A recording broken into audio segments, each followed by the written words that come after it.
పాఠశాలలో ఈరోజు చెట్లు మొక్కలు నాటడం జరిగింది. మేము చదువుకున్న స్కూలు, మాకు చాలా సంతోషం. ఫస్ట్ ప్రోగ్రామ్ ఇక్కడే చెట్లు నాటడం మల్లికూర్ల హై స్కూల్లో. మేము విద్యార్థులు కానీ తల్లిదండ్రులు కానీ విద్యార్థులు మాత్రం చెప్తున్నాం, వాళ్ళ ప్రతి బర్త్డే రోజు ఒక పిల్లలకు మొక్క నాటాలి.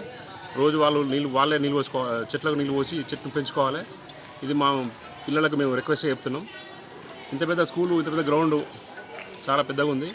మొక్కలు నాటి దీన్ని స్కూల్లో గతంలో ఒక శాస్త్రం ఉంది, వంశవృక్షం అని.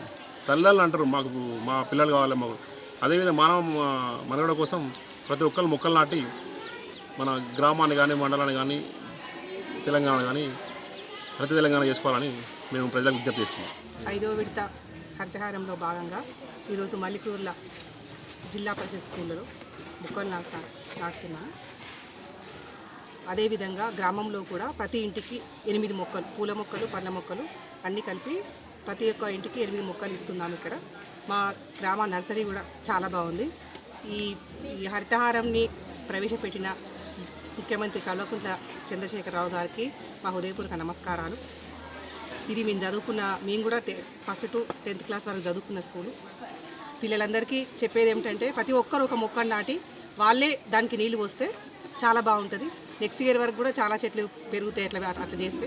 మల్లికుదుల గ్రామంలో ఏర్పాటు చేసిన హరితహారంలో భాగంగా ఈరోజు జిల్లా పరిషత్ హై స్కూల్ మల్లికుదులలో ప్రజాప్రతినిధులు, ఎంపీటీసీ గారు, జెడ్పీటీసీ గారు, ఎంపీపీ గారు, సర్పంచ్ గారు, వార్డు మెంబర్స్ అందరూ కూడా పాఠశాలలో మొక్కలు నాటడానికి ఒక కార్యక్రమాన్ని ఏర్పాటు చేశారు. అందులో భాగంగా పిల్లల్ని భాగస్వాములను చేసి మేమందరం కూడా దాదాపు చాలా వరకు మొక్కల్ని నాటాము.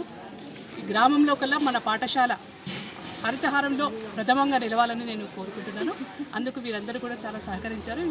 ఈసారి ప్రత్యేకత ఏమిటంటే ఈ హరితహారంలో పాల్గొన్న ప్రజాప్రతినిధులు అందరూ కూడా ఈ పాఠశాలలో చదువుకున్నారు. మా మొక్కలు కూడా వారిలాగా దినదిన ప్రవర్తమానం కావాలని కోరుకుంటూ ఇవన్నీ కూడా పెట్టిన మొక్కలన్నీ కూడా బాగా పెరగాలని మేము ఆశిస్తున్నాము. ఈ కార్యక్రమాన్ని ఏర్పాటు చేసిన మన గ్రామ సర్పంచ్ గారికి, ఇతర ప్రజాప్రతినిధులందరికీ కూడా మా పాఠశాల తరఫున ధన్యవాదాలు తెలియజేస్తున్నాము.